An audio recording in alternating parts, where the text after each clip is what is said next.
जय Hind, Vande Mataram. BSc previous first paper रक्षा strategy या military study का ये क्लास, जिसमें पेपर आज का फर्स्ट है।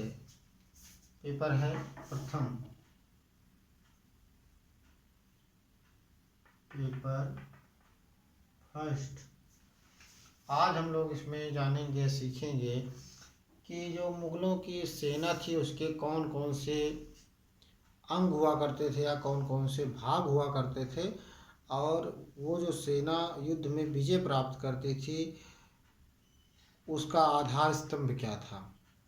या यूँ कह सकते हैं कि मुगल कालीन जो सेना थी उसके क्या क्या भाग, सेना के कौन कौन से अंग थे या कौन से भाग थे जिन पर उनकी जीत सुनिश्चित थी या उनका विजय स्तंभ आधारित था। तो आज का जो अपना सब्जेक्ट है मुगल कालीन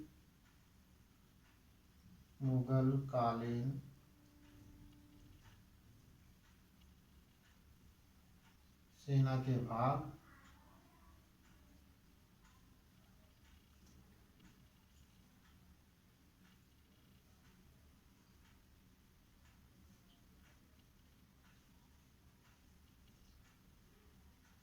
या अंग, जिस पर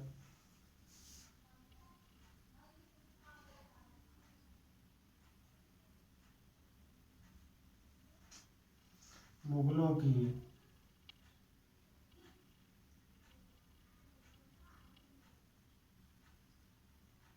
विजय आधारित होती थी।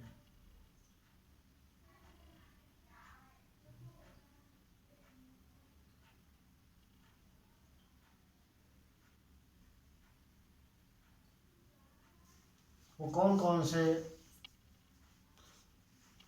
सेना के अंग थे या भाग थे जिस पर मुगल कालीन या मुगलों की सेना का विजय आधारित होती थी, उनको विजय प्राप्त होती थी। इसमें मुख्यतः 4 भाग थे। पहले थी घुड़सवार सेना,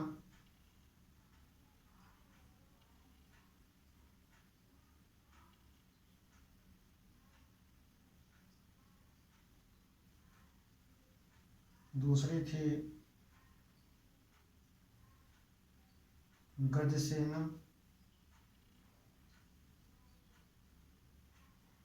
तीसरा इनका तोपखाना था,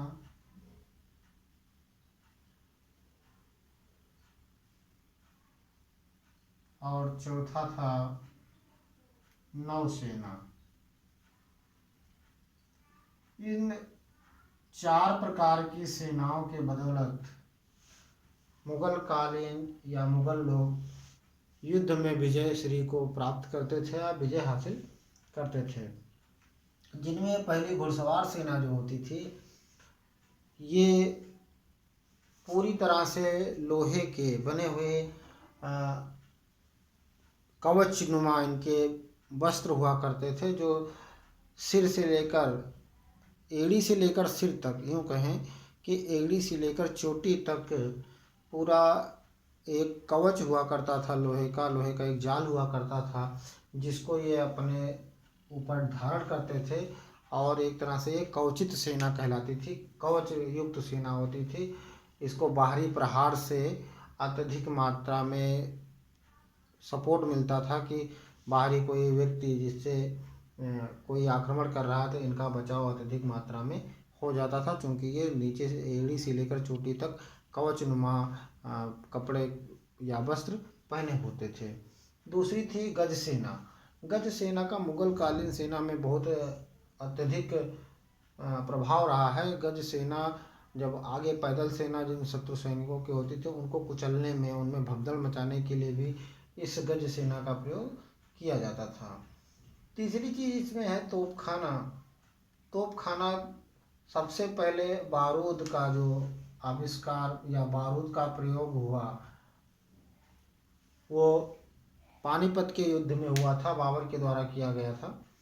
और उसके बाद से बाबर द्वारा निर्मित जो भी तोपखाने थे उनको लेकर के ये मुगल सेनाएं चलती थीं, और इसकी बदौलत अपने शत्रु सैनिकों पर जोरदार प्रहार किया जाता था, जिससे अत्यधिक मात्रा में क्षति होती थी शत्रु सेना की।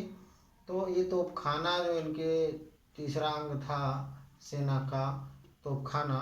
इससे जो है बारूद के गोले छोड़े जाते थे। कहते हैं कि बाबर के पास ऐसी भी तोपें थीं जो 3 मील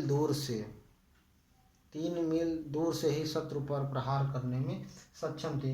हालांकि आग्नेयास्त्रों का प्रयोग इससे पूर्व के युद्धों में देखने को मिलता है, किंतु इतनी भारी मात्रा में यहाँ तक कि ऐसा सुनने में आया है कि जो ये बाबर द्वारा निर्मित तोपें हुआ करती थी वो 2-2 किलोग्राम के बारूद से हमला कर देते थे शत्रु सैनिकों पर, और जिससे उनको अत्यधिक मात्रा में हताहत या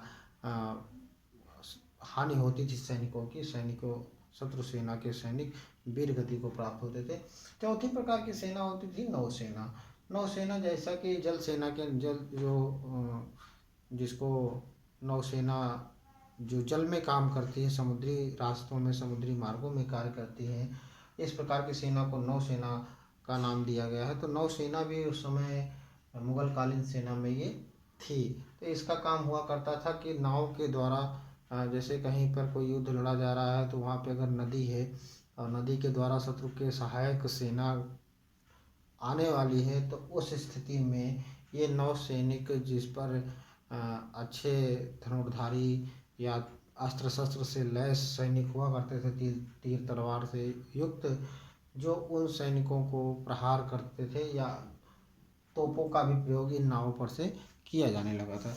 इस प्रकार की 4 प्रकार की सेना थी मुगल कालीन सेना में, या हम यूँ कह लें कि मुगल कालीन या सेना का वह भाग या मुख्य भाग कौन कौन सा था जिसमें मुगलों की विजय जिस पर आधारित हुआ करती थी। तो ये 4 प्रकार की सेनाएं थी: घुड़सवार सेना, गज सेना, तोपखाना और नौसेना। इन चारों में घुड़सवार जो थे, वो मुगलों की घुड़सवार जो सेना थी अत्यधिक कुशल थी और उच्च कोटि के या उच्च श्रेणी के हथियार लिए हुए होते थे और सिर से लेकर पांव तक लोहे के जाल नुमा वस्त्रों से अपने आप को ढके हुए होते थे, कवचित किए होते थे, जिससे इस प्रकार की सेना को अत्यधिक हानि नहीं होती थी। और घुड़सवार चूँकि घोड़ों पे सवार होते थे तो ये तीव्र गति से शत्रु पर प्रहार करने में भी सक्षम थे और एक जगह से एक आगे की सेना को हताहत करके ये आगे बढ़ने में भी अपने आप को अत्यधिक कारगर सिद्ध कर पाते थे। दूसरी थी अपनी गज सेना। जो गज सेना भी जो है ये मुगल सेना के महत्वपूर्ण अंग थे और गज सेना के बल पर मुगलों के जो युद्ध थे वो उस क्षेत्र में, युद्ध के क्षेत्र में शत्रु पर बहुत तीव्र गति से प्रहार करने में इनको सहायता मिलती थी। किनको मिलती थी? मुगल कालीन सैनिकों को या मुगल सेना को। तीसरी प्रकार की जो थी सेना वो तोपखाना थी और भारत में तोपखानों का विस्तार या विकास जो था बाबर ने पानीपत की पहली लड़ाई में किया था। तो जो बाबर का तोपखाना था युद्ध में विजय दिलाने के लिए बहुत ही महत्वपूर्ण भूमिका निभाता था। और जैसा कि पहले भी बताया था हमने कि बाबर के पास की तोपों में 2-2 किलोग्राम वजन के बारूद को दागने की क्षमता थी। तो चौथी प्रकार की जो सेना थी वो सेना थी अपनी नौसेना। बाबर की जो यानी कि मुगलों की जो सेना थी उसमें 4 प्रकार की सेनाओं में 4 प्रकार के सेना के अंगों में नौसेना भी अपना महत्वपूर्ण योगदान देती थी।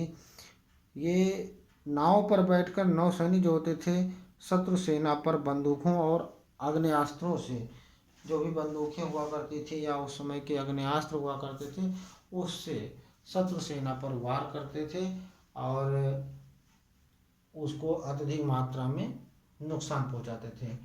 तो आज की वीडियो में हम लोगों ने ये जाना कि जो मुगल कालीन सेना के मुख्य भाग कौन कौन से थे। तो ये 4 प्रकार के भाग थे जिन पर मुगलों की विजय आधारित होती थी। तो आज की वीडियो में बस इतना ही। मिलते हैं अगली वीडियो में एक नए विषय के साथ। तब तक के लिए भास्कर सर को दीजिए इजाज़त। जय हिंद।